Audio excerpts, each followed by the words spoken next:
We are We cultivate. Cultivate. cultivate. Cultivate. Cultivate. Cultivate. We are cultivate.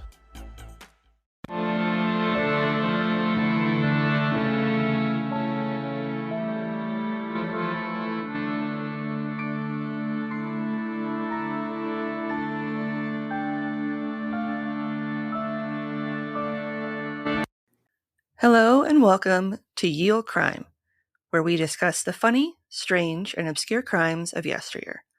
I'm your host, Lindsay Valenti, and with me is my sister and co-host, Maddie Stengel. Hello. Hi. How are you? I'm tired, but it's like a good kind of tired. Yeah, I would say the same. Like a gentle sleepiness. It's been a long weekend. Yes. Before we get started, I do have to open the corrections cubby. So we had gotten some well wishes from Dr. Lindsay and Chelsea from the Honestly podcast for our 200th episode. And because it was an Instagram, I totally forgot to go back and grab it include it. So Yeah. I wanted to read what they shared to acknowledge that they had nice things to say, and so they don't feel like I snubbed them on purpose. It was an honest mistake. They said, "Congrats on 200 episodes, you cackling cove. Hopefully that is the right Victorian slang.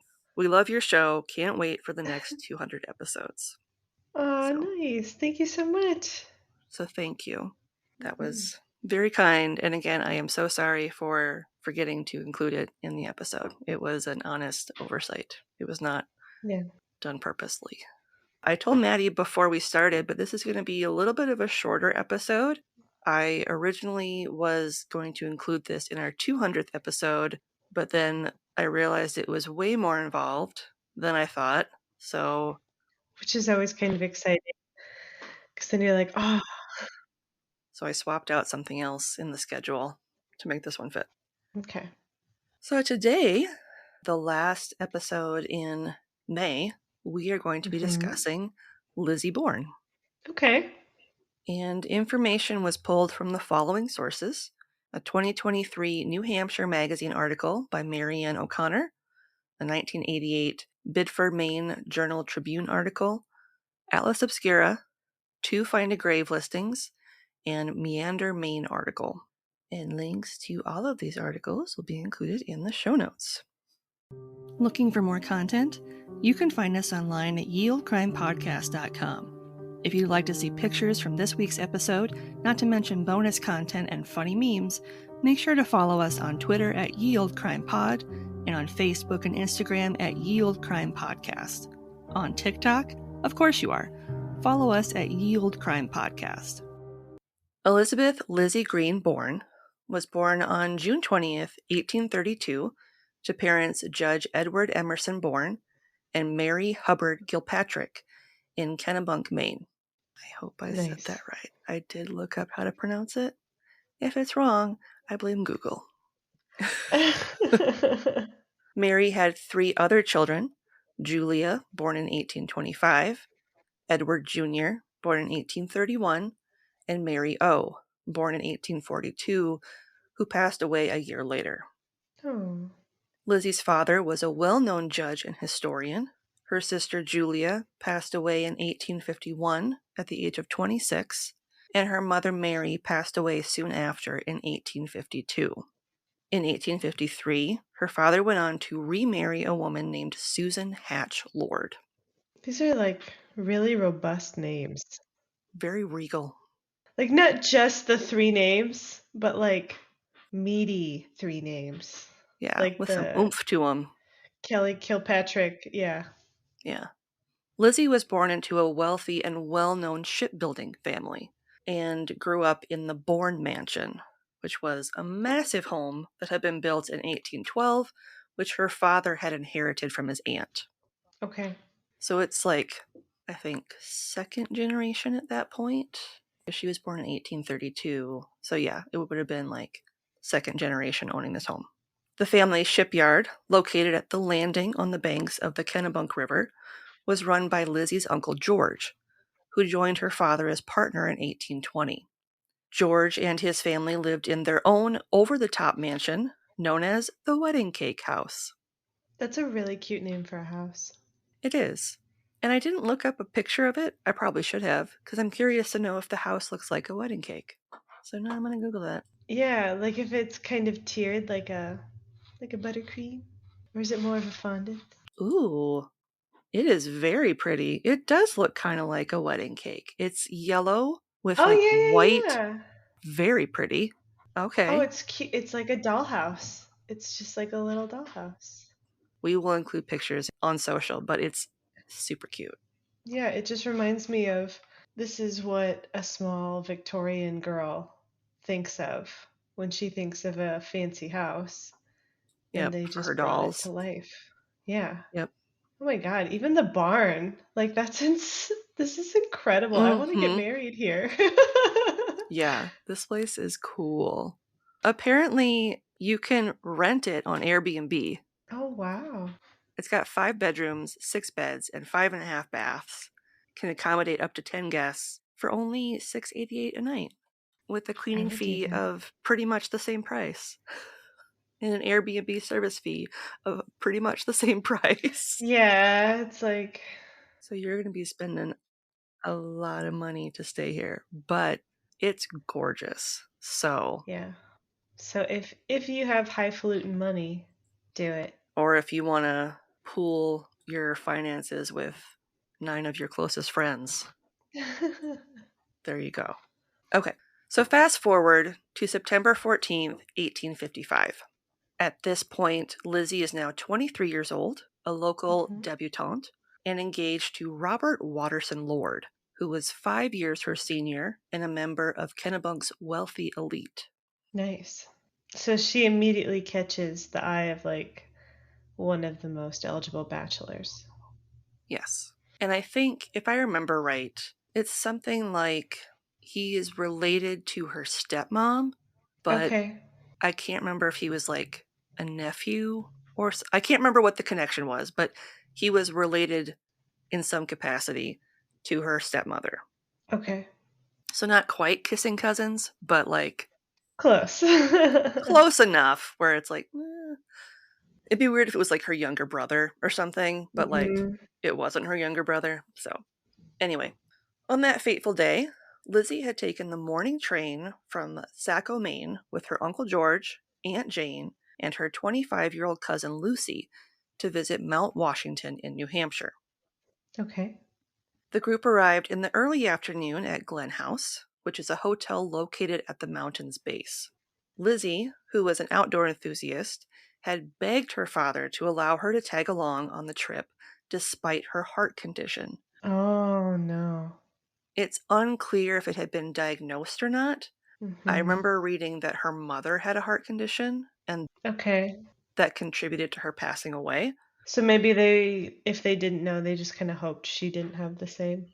Yeah, so something kind of like that. Mm. And her father had reluctantly agreed, knowing that she would be with his younger brother and his family. So that he's like, Okay. my brother will take care of you. You're with family. Right. It'll be fine. So before we go any further, I need to give you a quick heads up on Mount Washington. So even though it is only the 59th most prominent point of America's various mountains, it boasts the highest peak in the northeastern U.S. with a summit of 6,288 feet or 1,917 meters. Mm. Part of the White Mountains, or the Presidential Range, it is respected and feared due to its erratic weather, where temperatures can drop as low as negative 50 degrees Fahrenheit or negative 46 degrees Celsius, not to mention that it holds the record for the strongest wind ever recorded at 231 miles per hour No thanks. or 372 kilometers per hour. Yeah, absolutely not.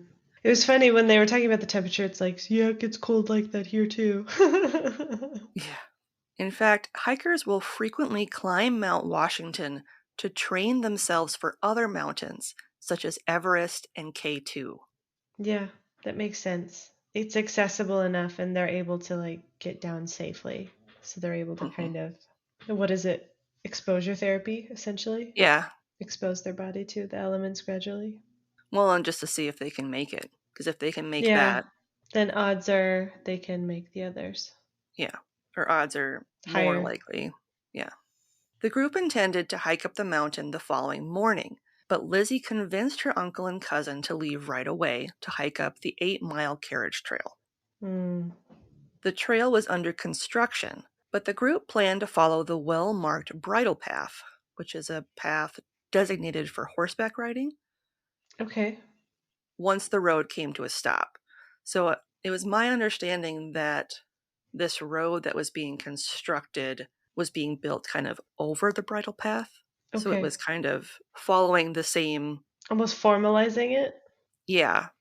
They also didn't think they needed a guide, so the group Of set off course on their not. adventure with the Idiots. goal being to reach the top of Mount Washington in time to watch the sunset before spending the night at one of the 2 small hotels that were located at the summit. Admirable goal, but dumb. Part of Lizzie's enthusiasm stemmed from the fact that she was eager to see the sunrise as it crested the mountain, as she'd heard from her friends how breathtaking it was. So she's like, Yeah. I want to get up there to experience the sunset. We'll stay at this Yeah. hotel, and then I'll get to watch this breathtaking event happen. Life-changing sunrise in the Wingo. Yeah, the next morning, and then we can go back down. Mhm. Due to the fact that they arrived in the afternoon, the trio wasn't able to head up the mountain until 2 p.m. That's late. For further context, I need to explain how Lizzie was dressed, and I'm assuming that Lucy was similarly dressed. Hmm. At this point in history, what she was wearing would have been appropriate for a hike, which was several petticoats, a heavy Hmm. dress, a wool cloak and bonnet, and at least one scarf. That's so much clothing. That's like 75 pounds of clothing. It weighed 35 pounds when all was said and Oh done. my God. So it's like wearing And a small child.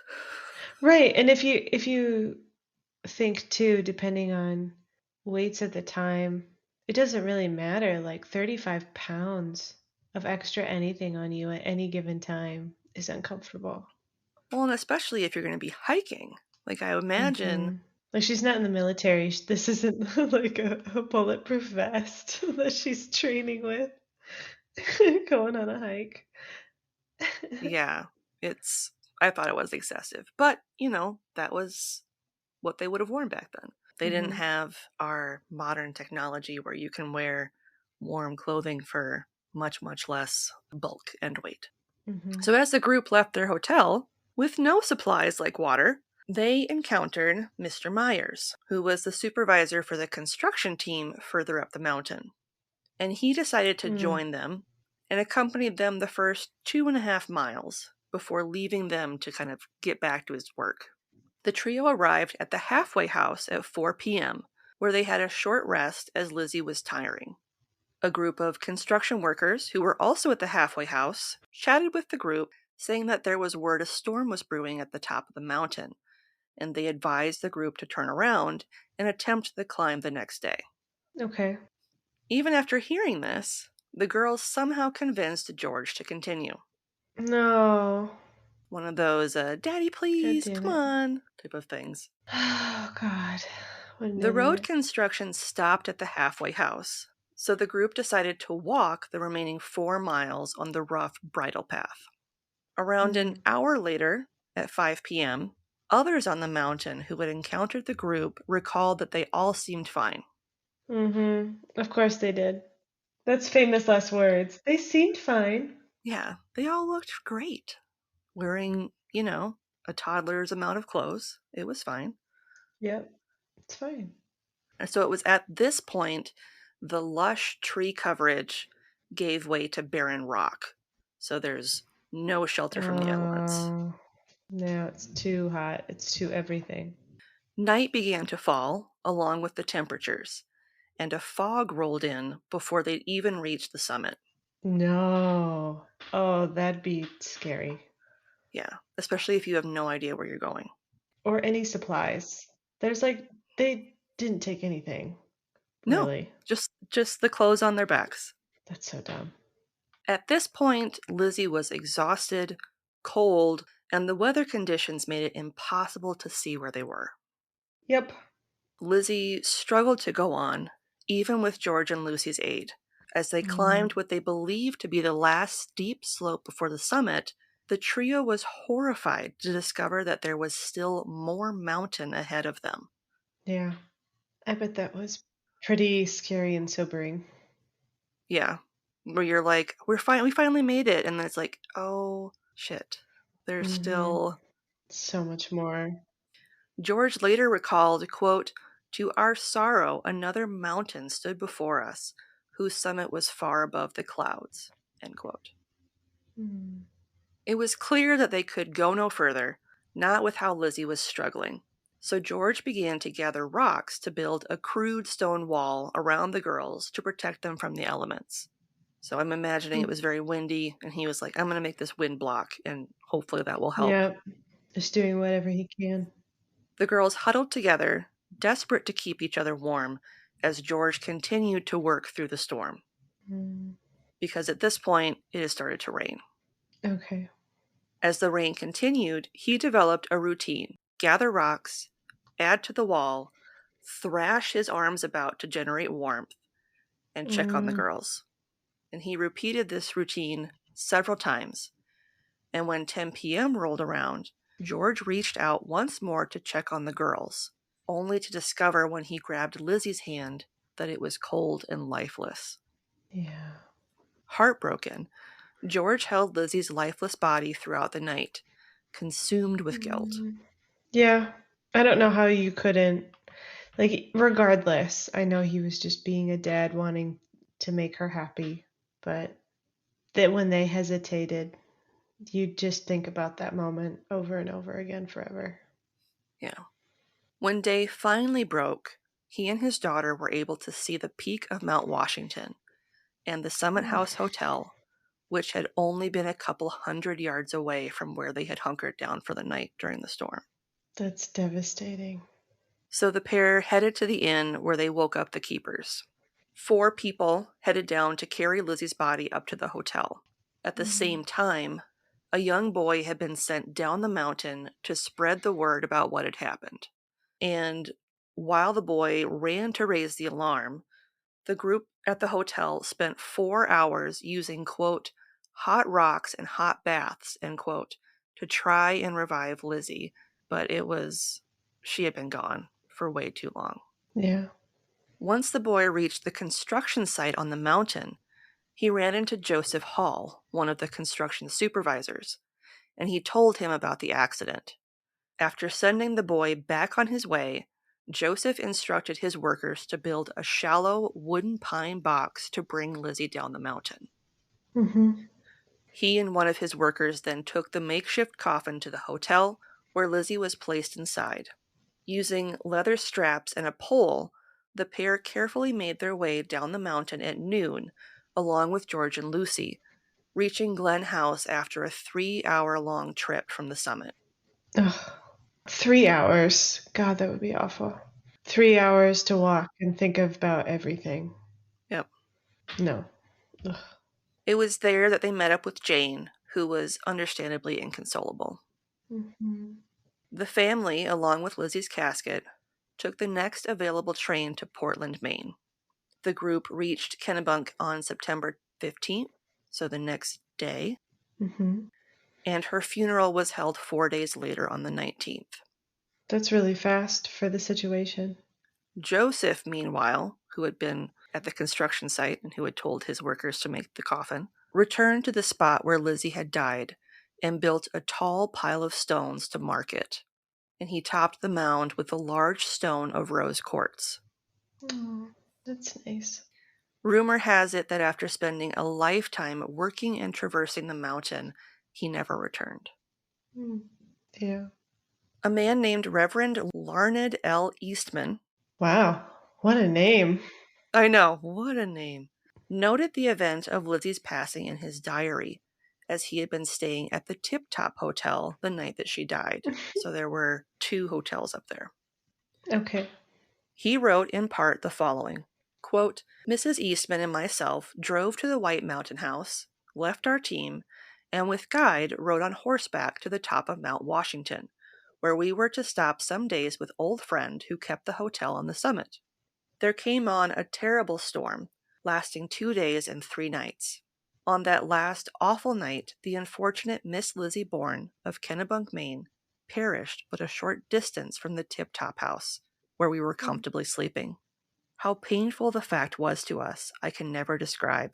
We were the only company present on that beautiful yet very sad morning. I helped to carry in the dead girl. After making every possible effort to revive the dear girl without success, and to comfort and make comfortable the uncle and his daughter who did but just survive the terrible night, our guide having returned, we proposed to descend. The view from the top of the mountain was glorious. The storm had thoroughly cleared the atmosphere. We could distinctly see the sun emerge from the silver bosom of the sea. Then the mighty mountains, the hills, lakes, rivers, with the milky white clouds floating far below, here and there giving glimpses of country and village, furnished a scene transcending description. End quote. A triangular wooden sign was placed at the site of her death, but has since been replaced, but the original can be seen at the Mount Washington Cog Railway Museum. Nice. Her father had a large stone monument carved to be placed at the location of her passing, but it was never able to be moved up the mountain, as construction on the carriage road was delayed. Today, the monument is located at her family plot in Kennebunk at Hope Cemetery. The monument reads as follows, quote, Lizzie G. Bourne, aged 23 years, daughter of Edward E. Bourne of Kennebunk, Maine. In the afternoon of September 14th, 1835, Miss Bourne with her uncle and cousin attempted to climb this mountain, but her strength suddenly failed from the wet, cold blast. They sought the poor shelter of these rocks, and here about 10 at night she expired in consequence. It is thought of a heart disease fatally aggravated by toil and fatigue. Here in the twilight, cold and gray, lifeless but beautiful she lay, and from the sky, serene and far, a voice fell like a falling star, Excelsior. She had a lively intellect, a joyous heart, and strong affections, and was to her kindred and friends inexpressibly dear. Mount, sinless spirit, to thy destined rest, whilst I, reversed our nature's kindlier doom, bore forth a father's sorrows over thy tomb. End quote. Even though Lizzie is not the first to have passed on Mount Washington, and she certainly wasn't the last, Right. her story became national news due to the fact that she was a wealthy woman from a well-known family. Of course. She has also been noted as the first woman in recorded history to perish on the mountain. Oh, it's sad. Lizzie's father, Edward, never blamed his younger brother for his daughter's death, That's good. I was wondering about that. even going as far as publicly stating that he knew he had done everything in his power to care for her that night. That's kind, because I'm sure that was a pretty hostile time for his brother. And that takes a strong person to even want to defend, just for the situation in general. Yeah. Additionally, Edward wrote to the proprietors of the Summit House expressing his thanks for their attempts to revive Lizzie and for helping to bring her body down the mountain. Yeah.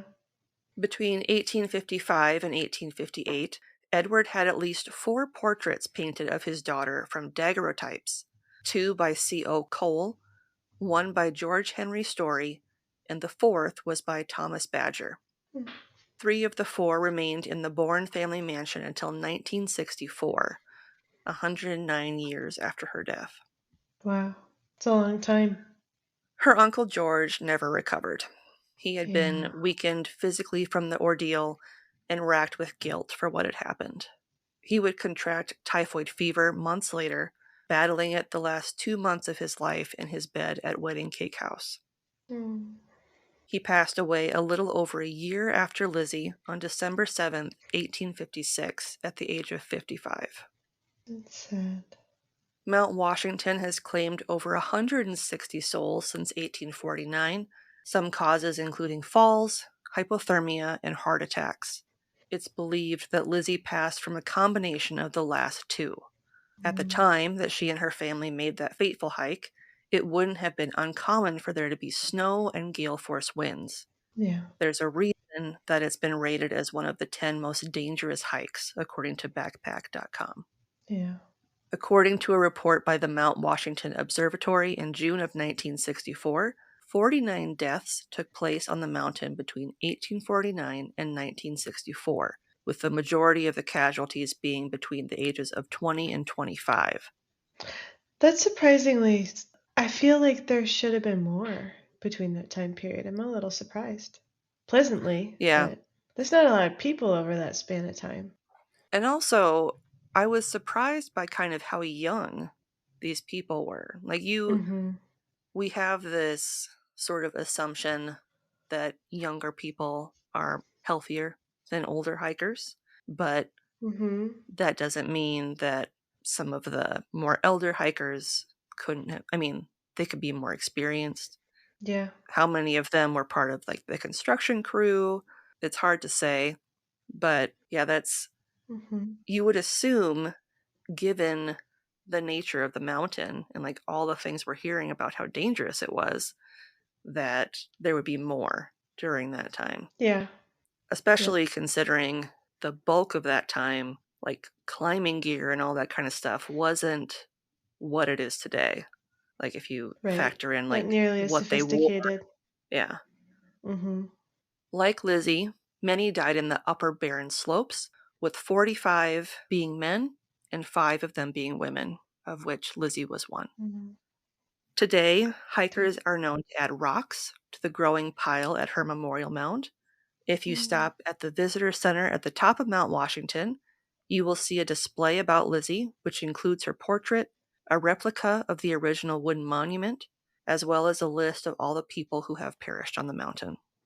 The Cog Railway, who wanted to expand the facilities at the summit of Mount Washington, were for years in this battle with the state of New Hampshire, which I bet. owns specific sections of the mountain, Mm-hmm. part of it because of like the park system and things like that. Mm-hmm. Nature preserves, that kind of thing. Yes. And in 2022, they were finally able to convince the state of New Hampshire to approve a memorandum of understanding. Dubbed Lizzie's Station, they have plans to construct 18 custom made coaches that can accommodate Oh up to wow. 70 overnight guests on an existing easement. Hmm. Some of the coaches will also include bathrooms, running water, and fiber optic cables for internet service. Of course. Can't forget the internet. You need Wi Fi even at the top of Mount Washington Mm-hmm. for the gram. Yep. In an interview on the project, COG President Wayne Presby stated, quote, "Our new station, Lizzie's Station, if approved, will be located just below the summit on land that we own. Lizzie's will help significantly reduce congestion outside the Sherman Adams building and will provide much needed additional infrastructure, including bathrooms, sewerage capacity, water, and a fiber optic cable. Lizzie's will be an engineering marvel and will provide a one-of-a-kind experience attracting visitors from around the globe." End quote. Mm-hmm. Yeah. Finally, there is a bit of paranormal lore surrounding Lizzie. Yeah, that's not surprising at all, No, given the location and like everything else about it. yeah. Even though she is interred in Kennebunk with the rest of her family, it's said that a likeness of her has appeared over the years near the marker where she died. Ooh. The translucent figure has been seen pointing towards the summit near the peak that she was never able to reach. Oh. I think it's more sad than scary, honestly. Yeah, she's like, hey, can you help me get over there, please? That's where my family is. Or perhaps it's like she's pointing the way for people who are lost in Yeah. like inclement Making sure weather. they get there. Yeah, because they didn't really say what the conditions were for these sightings. So Mm-hmm. I'm going to assume she's a friendly ghost, Me too. that she's trying to be helpful. I agree. That's the story of Lizzie Bourne. Sad. If you want a playlist of all our episodes on YouTube, click the link in our show notes or in our link tree and subscribe today for not only a list of our full catalog, but a separate list as well, just of our Can You Crack the Cramp Word segments.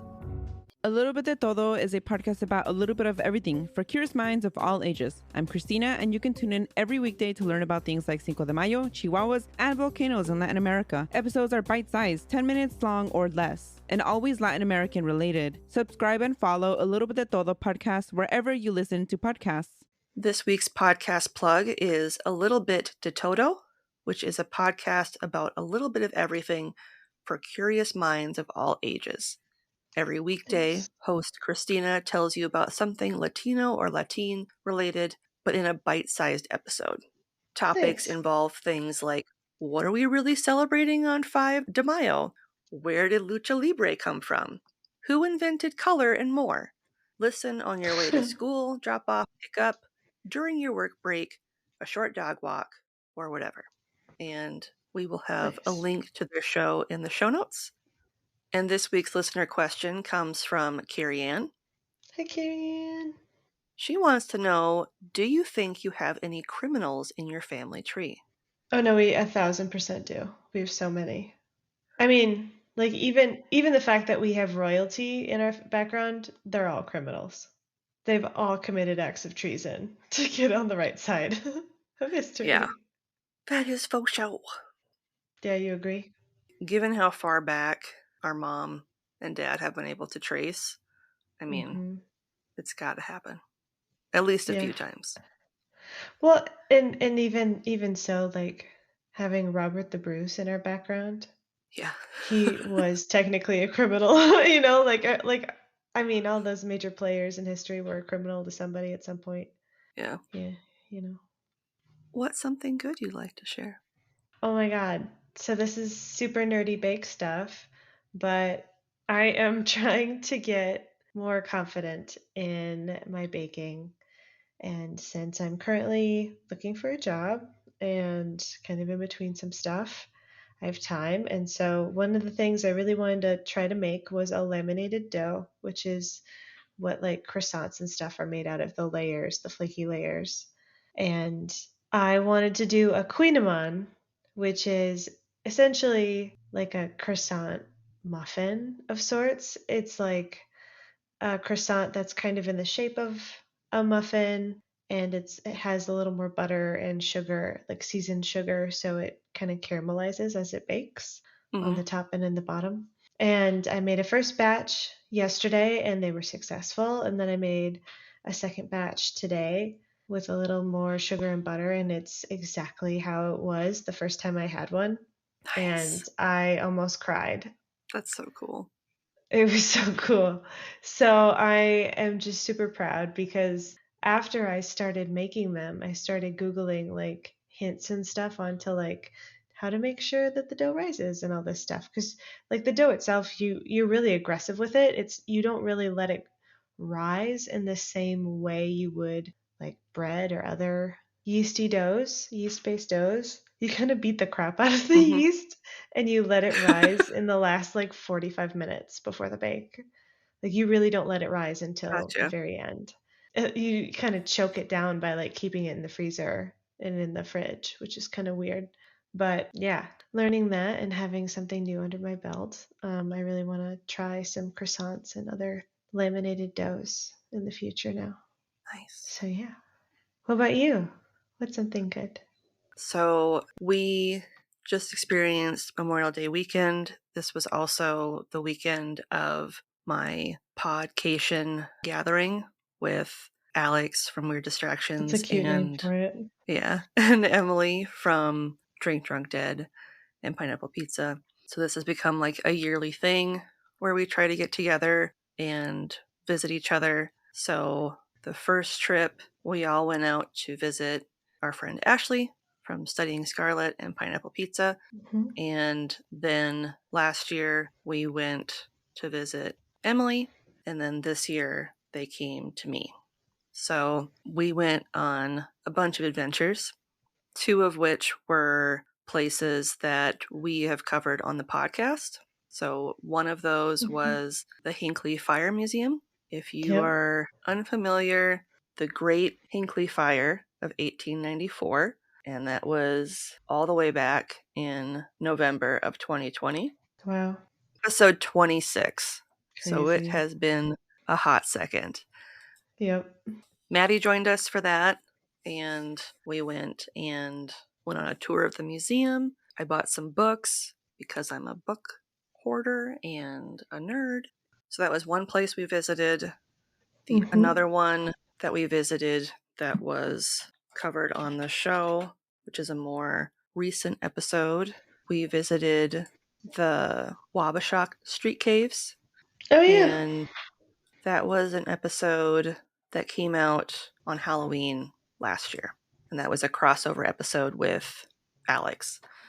And we went on their Lost Souls tour, which they do the last Sunday of every month. And that was pretty fun. Yeah. It was like an hour-long tour. We didn't experience anything supernatural, but it was still really cool to go visit. Other sort of activities that we did was we went, of course, to the Mall of America. You have to. Yeah. We went on a ride at Nickelodeon Universe. Nice. We went to the Sustainable Zoo. How was that? It was really good. It was really fun. Nice. It's changed a little bit since I was last there. They got to hold a baby kangaroo, and Cute. I got to hold a fox kit. It was just nice. a really fun experience. Sounds like it. I'm really glad they were able to come visit for as long as they were. They were only here for a couple days, but it was still really nice having them here. And next year, we are planning to go to Canada. Fun. So that'll be nice to go visit Alex and Absolutely see what sort of shenanigans we can get up to. Yeah. All right, shall we? A great way to support the show, if you want to help us out, but you can't do so financially, is to leave us a 5-star rating and review on Apple Podcasts, Podchaser, Good Pods, CastBox, Podcast Addict, and/or Audible. Looking for more content? You can find us online at yieldcrimepodcast.com. If you'd like to see pictures from this week's episode, not to mention bonus content and funny memes, make sure to follow us on Twitter at YieldCrimePod and on Facebook and Instagram at YieldCrimePodcast. On TikTok? Of course you are. Follow us at YieldCrimePodcast. I don't know yet what the sales are going to be in June on our TeePublic shop, but once I know, I will share those with you. Nice. And on that note, as always, I'm Lindsay. And I'm Madison. And we'll see you next time with another tale as old as crime.